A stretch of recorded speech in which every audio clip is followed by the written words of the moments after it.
लक्षजन मोर सारस्वतात्म तत्वविद माने गोटी गोटी कथा स्तर है विभीषण जीवे आज समस्ते लंका अभिमुखे बाहर एत विभीषण सान ठाकुर लक्ष्मण को डाकिले ठाकुर मो कथा मानव कहले कौन कौच कहून कहले बड़ माया विषय रावण मैया जाने न के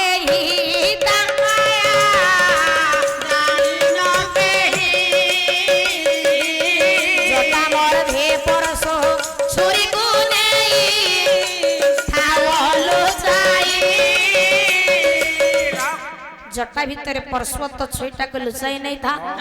दरकार पड़े काढ़ नहले से लुचि ठीक से है परस्वत छुरी को नहीं गले लंका अभिमुखे पहुंचाई राम लक्ष्मण को पाछोटी नहीं सब सुंदर आसन उपर बसाई दे अभिषेक कला से अभिषेक ना है अशोकाभिषेक गंध पुष्प धूप दे प्रणिपात कला प्रणिपात करबा बेले भाबुछि मु सुनी राम स्वयं ब्रह्म ऐसे ब्रह्म ना मानव आज परीक्षा कर नमस्कार कर सारे उठे सारिबा परे उन्मुक्त कला चंद्रहास कलारे रघुवीर त्वरिष्ठ समर रावण कबळू रखा नहीं ये रावण कबळू रखा नहीं रावण कबळू रखा नहीं अरे हे जोट्याबाज आज तू मरिबू कृष्ण को स्मरण कर कारण अस्त्र शस्त्र सबु थई आसी अच्छा एति बेले लक्ष्मण परस्वत सेटाउ काढी देले कहले हुसियार सावधान हाथ जदेला रावण कहला ठाकुरे ये किए ए मो सान भाई लक्ष्मण ए कोन मते छुरी देखौजी से तो टिके रागी ताकू जे जहा कहले संभाली पारे ना प्रभु कहले लक्ष्मण देवरा मना कहिथिल अस्त्र थोई दे आसी आ तू काई धरि कासी आनी से काहे के से आंप काटिबो बोले धरि कासी ए भाई ए रावण बड़ मायावी ता माया तमे जानि ना हाथ जो रावण ला ठाकुरे मो सुनिथिल राम स्वयं ब्रह्म तुमे से ब्रह्म ना मानब आज परीक्षा कर हेले एबे मु जा देखुची तुमे मोर से प्रकृत ठाकुर कहले अंतर्यामी तुम्हे अंतरो वासुछि कोह अंतर्यामी तुम्हे अंतरो वासुछि कोह जेबे होई धीबी ब्रह्म वंशी ब्राह्मण जेबे होई धीबी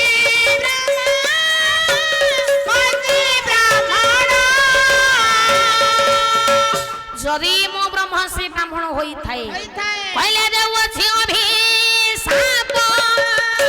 आ भोगीबा तुमे संताप देव छी अभिशाप भोगीबा तुमे संताप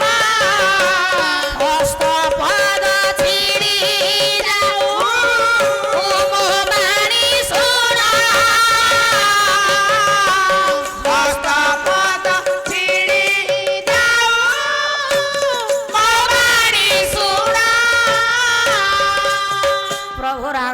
सरकाटी हसी देले कहले अभिशाप तुम निश्चय फलिबा तुम्हे जेहेतु ब्राह्मण आज जदि तुम्हे अभिशाप देव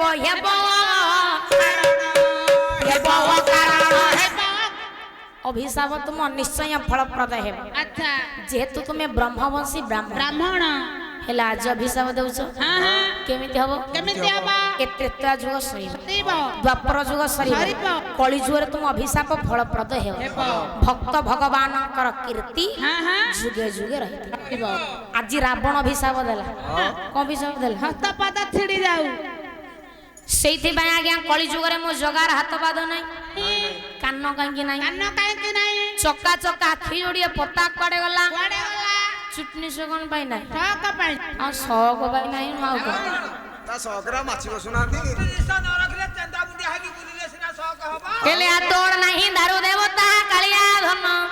भक्त डाकिले नकु हक काम कालिया धन ये भक्त डाकिले नकु हक काम कालिया धन भक्त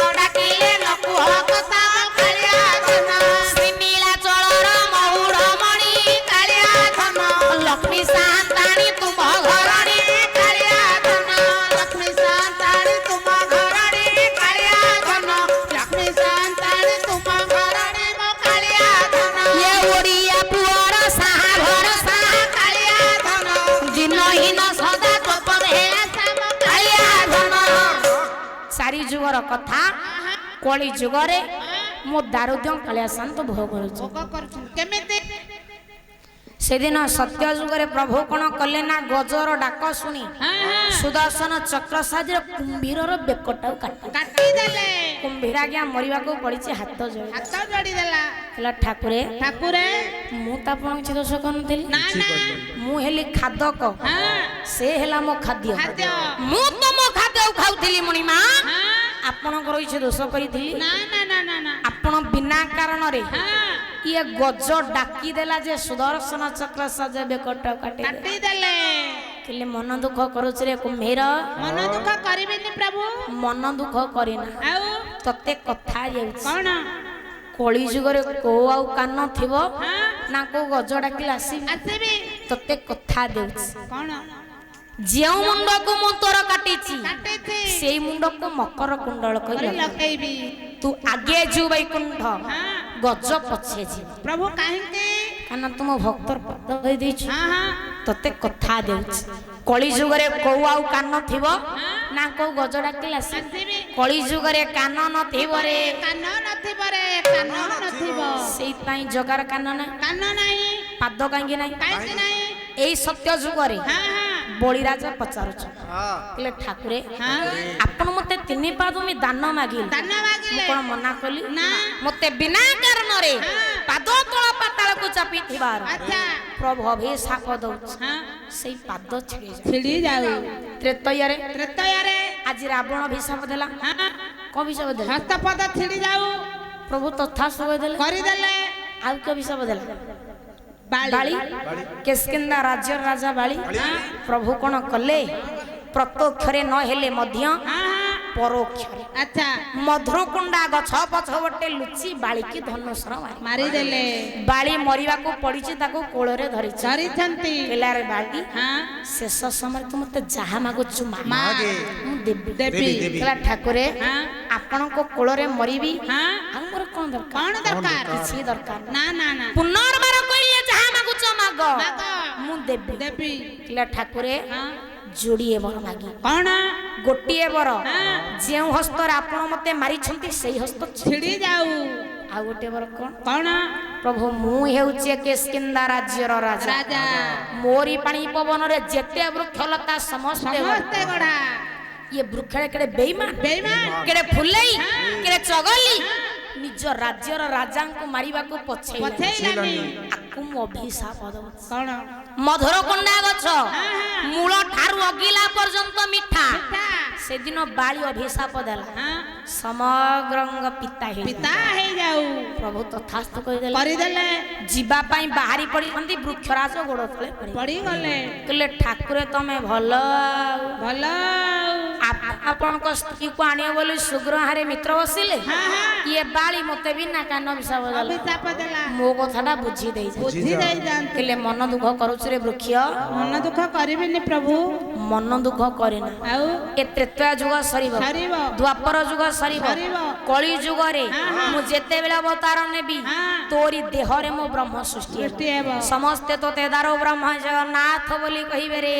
ଦାରୁ ବ୍ରହ୍ମ ଜଗନ୍ନାଥ ବୋଲି ଜୟ ଜଗନ୍ନାଥ ସ୍ୱାମୀ କି ଜୟ ତ୍ରେତୟା ଯୁଗର ମଧୁରକୁଣ୍ଡା ଗଛ କଳି ଯୁଗରେ ହେଲା ଲିମ୍ବା ଗଛ ଯାର କାଠରେ ଦାରୁ ବିଗ୍ରହ ସୃଷ୍ଟି ହୋଇଛନ୍ତି ଆଜ୍ଞା ଦ୍ୱାପରରେ ଆଜି ଭୀମର ଦୁର୍ଯ୍ୟୋଧନ ଯୁଦ୍ଧ ଲାଗିଛନ୍ତି ଭୀମ ଯେତେ ମାରୁଛି ଦୁର୍ଯ୍ୟୋଧନ ମରୁନି ପ୍ରଭୁ କଣ କଲେ ନା ଭୀମାଡିକି ଅନେକ ଆଖି ଠାର ମାରିଦେଲେ ଜାଣିଲା ଦୁର୍ଯ୍ୟୋଧନ ଜାନୁ ଭଗ୍ନ କଲା ଦୁର୍ଯ୍ୟୋଧନ କହିଲା ଠାକୁରେ ମୁଁ ତ ଆପଣଙ୍କୁ କିଛି ଦୋଷ କରିନଥିଲି ଆମେ ତ ଭାଇ ଭାଇ ମଧ୍ୟରେ ଯୁଦ୍ଧ ଲାଗିଥିଲୁ ଆପଣଙ୍କର ମଣିମା ମୁଁ କିଛି ଦୋଷ କହିଥିଲି ଆପଣ ବିନା କାରଣରେ ଆଖି ଠାର ମାରିଦେଲେ ଯେ ସେ ମୋ ଜାନୁ ଭଗ୍ନ କଲା କହିଲେ ମନ ଦୁଃଖ କହୁଛି ରେ ଦୁର୍ଯ୍ୟୋଧନ ମନ ଦୁଃଖ କରିବିନି ପ୍ରଭୁ ମନ ଦୁଃଖ କରିନା ତତେ କଥା ଦେଉଛି କଳି ଯୁଗରେ କୋଉ ଆଉ ଆଖିରେ ପତା ଥିବ ନା ଆଖି ଠାର ମାରି କଳି ଯୁଗରେ ଚକା ଚକା ଆଖି ଯୋଡ଼ିଏ ଥିବ ରେ ହେଲେ ପତା ନଥିବ ସେଇପାଇଁ କଳି ଯୁଗରେ ଜଗା ଆଖିରେ ପତା ନାହିଁ ଚୁଟି ନିଶ କଣ ପାଇଁ ନାହିଁ ମୋ ନୟାଗଡ଼ ଜିଲ୍ଲାର ଗର୍ବ ଗୌରବ ଖଣ୍ଡପଡ଼ା କୁମ୍ଭାରପଡ଼ା ଆଚ୍ଛା ଗାୟକ କେଶରୀ ସ୍ୱର୍ଗତ ଉଦୟନାଥ କଣ କହିଲେ କହିଲେ ବରମା ବନ୍ଧୁ ଗଣତ୍ର ସ୍ୱଦରକୁ ପଦ୍ମନେତ୍ର ସ୍ୱଦରକୁ ପଦ୍ମନେତ୍ର ସ୍ୱଦରକୁ ପଦ୍ମନେତ୍ର ବାନ୍ଧିଥିଲ ରଥେ ଯେଣୁ ନିଜେ ବନ୍ଧା ପାଟ ସୂତ୍ର ନିଜେ ବନ୍ଧା ସୂତ୍ର ବିଜେ ବନ୍ଧା ସୂତ୍ର ସେ ଦଶା ଭୋଗ ଛବତ ମାନ ହେ ଭଗବାନ କରିପାରିବ ଆପଣ ମାନ ହେ ଭଗବାନ କରିପାରିବ କି ଠାକୁରେ ଆପଣ ଯେଉଁ ଦିନ ରୁକ୍ମିଣୀଙ୍କୁ ବିବାହ କରି ଆସିଲେ ଆସିଲେ ପ୍ରଭୁ ଆପଣଙ୍କର ଶାଳକ ହଁ ଶଳା ବନ୍ଧୁ ରୁକ୍ମଣ ହଁ ତାଙ୍କର ଚୁଟି ନିଶ କାଟି କାଟି ନିଜ ରଥ ଖମ୍ବରେ ବାନ୍ଧିଥିବାରୁ ଏ କଳି ଯୁଗରେ ଘୋଷ ହାତରେ ପଣ୍ଡା ମାନେ ଆପଣଙ୍କୁ ବାନ୍ଧି କରି ଆଣୁଛନ୍ତି ଆଣୁଛନ୍ତି ଶଳାଙ୍କୁ ବାନ୍ଧିଥିଲ ବୋଲି ଘୋଷ ହାତରେ ପଣ୍ଡା ମାନେ ବାନ୍ଧି କରି ଆଣୁଛନ୍ତି ଆଣିଲେ ଶଳାଙ୍କର ଚୁଟି ନିଶ କାଟିଥିଲ ବୋଲି ହଁ କଳି ଯୁଗ ତମ ଚୁଟି ନାହିଁ କି ନିଶ ନିଶ୍ଚୟ ନାହିଁ ଏହା କଣ ସତ ନା ମିଛ ସତ ମିଛ କାହିଁକି ହବ ଏସବୁ କଥା କଳି ଯୁଗରେ ମୋ ଦାରୁଦ୍ୟ କାଳିଆ ଶାନ୍ତ ଭୋଗ ଭୋଗ କରୁଛନ୍ତି ହେଲେ ହେଲେ ସାଦ୍ୱାର 5 ମିନିଟ ଆଜ୍ଞା ସତ୍ୟ ଯୁଗରେ ପ୍ରଭୁ କିଏ ବାମନ ମହାପ୍ରଭୁ ଆମର ଆଜ୍ଞା ମଣିଷ ଭଳି ଆଖି ମଣିଷ ଭଳି ଆଖି ତ୍ରେତୟାରେ ମର୍ଯ୍ୟାଦା ପୁରୁଷୋତ୍ତମ ରାମଚନ୍ଦ୍ର ଆମର ଆଜ୍ଞା ମଣିଷ ଭଳି ଆଖି ହଁ ଦ୍ୱାପରରେ କୃଷ୍ଣଚନ୍ଦ୍ର ଆମର ଆଜ୍ଞା ମଣିଷ ଭଳି ଆଖି କଳି ଯୁଗରେ କଳି ଯୁଗରେ ଜଗନ୍ନାଥ କାହିଁକି ଚକା ଚକା ଆଖି ଯୋଡି ହେଲା କଣ ପାଇଁ ହେଲା ଏ ଚକାଇତକ ହିସାବ ଦେଇନାହାନ୍ତି ନା ନା ଆପଣ ମାନେ ସୁସ୍ଥ ମସ୍ତିଷ୍କରେ ଚିନ୍ତା କର ଜଗାର କାହିଁକି ଚକା ଚକା ଆଖି ଯୋଡି କହିବାର କଥା ପ୍ରଭୁ ଆଜି କଣ କଲେ ନା ଗଣ୍ଡୁ କି ନଦୀ କୂଳରେ ଗୋଟିଏ ଗଜକୁ ଧାରିଲେ ପରବର୍ତ୍ତୀ ସମୟରେ ତିନିଟା ଗଜକୁ ମାରିଲେ କେତେବେଳେ ଏ ହେଉଛି ମୋ ପ୍ରଭୁର ମାୟା ହଁ ଗୋଟିଏ ଗଜକୁ ଧାରିଲେ ପରବର୍ତ୍ତୀ ସମୟରେ ତିନିଟା ଗଜକୁ ମାରିଲେ ମାରିଲେ କେତେବେଳେ ମାରିଲେ କେତେବେଳେ ସତ୍ୟ ଯୁଗରେ ଆଜ୍ଞା ଗଣେଶଙ୍କ ବେକ କାଟିଲେ ହାତୀ ମୁଣ୍ଡ ଆଣିକି ଲଗେଇଲେ ଏକ ଗୋଟିଏକୁ ମାରିଲେ ହଁ ମହାଭାରତ ସମୟରେ ନରେବା ଗୁଞ୍ଜର ଅଶ୍ୱସ୍ଥ ମାହତ ଦୁଇ କୁବଳିଆ ଗଜକୁ ମାରିଲେ ହଁ ତିନି ଗୋଟିଏକୁ ଧାରିଲେ ହଁ ହଁ 3 ଜଣଙ୍କୁ ମାରିଲେ ମାରିଲେ ସେଦିନ ଘୋର ବନେ ପଡିଥିଲା ମୃଗୁଣୀ କେ କଷଣ ଡାକ ଶୁଣି ତାକୁ ରକ୍ଷା କଲେ ହଁ ପରବର୍ତ୍ତୀ ସମୟରେ ପ୍ରଭୁ ମୋର ମାୟା ମୃଗକୁ ମାରିଲେ ମାରିଲେ ଗୋଟିଏକୁ ଧାରିଲେ ହଁ ଗୋଟିଏକୁ ମାରିଲେ ମାରିଲେ ସତ୍ୟ ଯୁଗରେ ଜଣକୁ ପାଦ ତଳ ପାତାଳକୁ ଚାପିଲେ ଜଣକୁ ପାଦ ତଳେ ଆଶ୍ରୟ ଦେଲେ କାହାକୁ ପାତାଳକୁ ଚାପିଲେ କାହାକୁ ଆଶ୍ରୟ ଦେଲେ ବଳିକି ଆଜ୍ଞା ପାଦ ତଳ ପାତାଳକୁ ଚାପିଲେ ଏଇ ପାଦ ତଳେ ଗୟାସୁରକୁ ଆଜ୍ଞା ଆଶ୍ରୟ ଆଶ୍ରୟ ଦେଲେ ତ୍ରେତୟାରେ ତ୍ରେତୟାରେ ଜଣକୁ ଉଦ୍ଧାର କଲେ 2 ଜଣଙ୍କୁ ମାରିଲେ କାହାକୁ ଉଦ୍ଧାର କଲେ କାହାକୁ ମାରିଲେ ଗୌତମଙ୍କ ସ୍ତ୍ରୀ ଅହଲ୍ୟା ସ୍ୱାମୀଙ୍କ ହିସାବରେ ପଥର ହେଇକି ପିଥିଲେ ପଡି ରହିଥିଲେ ସୁନ୍ଦର ନାରୀଟିଏ କରିଦେଲେ ତାଙ୍କୁ ଉଦ୍ଧାର କଲେ ପରବର୍ତ୍ତୀ ସମୟରେ ତାଡକାକୁ ମାରିଲେ ହଁ ପୁତନାକୁ ମାରିଲେ ମାରିଲେ ଏଇ ତ୍ରେତୟାରେ ଜଣକୁ ଅସୁନ୍ଦର କଲେ ପରବର୍ତ୍ତୀ ସମୟରେ ଜଣକୁ ସୁନ୍ଦର କଲେ କାହାକୁ ସୁନ୍ଦର କଲେ କାହାକୁ ଅସୁନ୍ଦର କଲେ ରାବଣର ଭଉଣୀ ସୁପର୍ଣ୍ଣଖା ନାକ କାନ କାଟିଲେ ଅସୁନ୍ଦର କଲେ ଅସୁନ୍ଦର କଲେ ଦ୍ୱାପର ଯୁଗରେ କୋବଜାକଟେ ସୁନ୍ଦର ନାରୀଟିଏ କରିଦେଲେ ଦ୍ୱାପରରେ ଦ୍ୱାପରରେ ମାନ ରକ୍ଷା କଲେ ଏପଟେ ଲଜ୍ଜା ଦେଲେ କାହାର ମାନ ରକ୍ଷା କଲେ କାହାକୁ ଲଜ୍ଜା ଦେଲେ କୁରୁସଭାରେ ହଁ ଦ୍ରୌପଦୀର ମାନ ରକ୍ଷା କରିବା ପାଇଁ ଆଚ୍ଛା ଗୋଟିଏ ବସ୍ତ୍ରରୁ ଗୋଟିଏ ବସ୍ତ୍ର ଦାନ କଲେ ଲଜ୍ଜା ନିବାରଣ କଲେ ପରବର୍ତ୍ତୀ ସମୟରେ 16,000ଙ୍କର ବସନକୁ ଚୋରି କରି ତାଙ୍କୁ ଲଜ୍ଜା ଦେଲେ ଲଜ୍ଜା ଦେଲେ କହିବାର କଥା ସତ୍ୟ ଯୁଗରେ ପ୍ରଭୁ କିଏ ବାମନ ମହାପ୍ରଭୁ ଅନାଦି ପୁରୁଷ ବାମନ ମହାପ୍ରଭୁ ଆଚ୍ଛା ତ୍ରେତୟାରେ ତ୍ରେତୟାରେ ମର୍ଯ୍ୟାଦା ପୁରୁଷୋତ୍ତମ ରାମ ଦ୍ୱାପରରେ লীলা পুরুষোত্তম কৃষ্ণচন্দ্র କଳିରେ উত্তম পুরুষ ହଁ পুরুষোত্তম ହଁ ହଁ পরম দয়ালু ହଁ ଆଜ୍ଞା କେମିତି ପରମାଦଳି ହେଲେ କି କେମିତି ହେଲେ ଜଣକୁ ମାରିଲେ ଜଣକୁ ତାରିଲେ ତାରିଲେ ଏ କେମିତି ପରମାଦଳି ହେଲେ କେମିତି ହେଲେ କହିଲେ ଆଗରୁ ତ ଆଜ୍ଞା କଥା ହୋଇଥିଲା ରାବଣ ସୀତାଙ୍କୁ ନେଲା ବୈକୁଣ୍ଠପୁରର ଦ୍ୱାରି ଏବେ ପୁଣି ଲକ୍ଷ୍ମୀ ନାରାୟଣ ଦେଖିଲା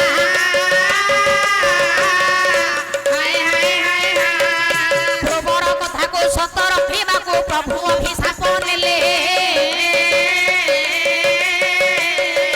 ଚାରି ଯୁଗରେ ଯେ ଭକ୍ତ ଭଗବାନ କୀର୍ତ୍ତି ରହିଗଲା ନିମନ୍ତ୍ରଣ ରକ୍ଷା କରି ପ୍ରଭୁ ମୋର ଲଙ୍କାପୁରକୁ ଆସିଲେ ଲଙ୍କାପୁର ବୈକୁଣ୍ଠପୁର ହେଇଗଲା ଲକ୍ଷ୍ମୀ ନା एकत्र देखिए रावण वैकुंठ प्राप्ति ହେଲା औ गुण विशारद भावुक मंडली शुणुथिले देई मन आपण को आज्ञा कल्याण करिवे प्रभु विभु निरंजन हाय हाय हाय औ दोषा दोष थिले विभुद मंडली धीरे करिवे मार्जना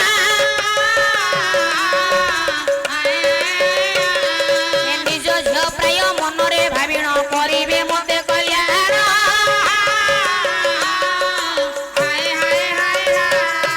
उपस्थित थिबा पंडित मंडली समस्त को मरली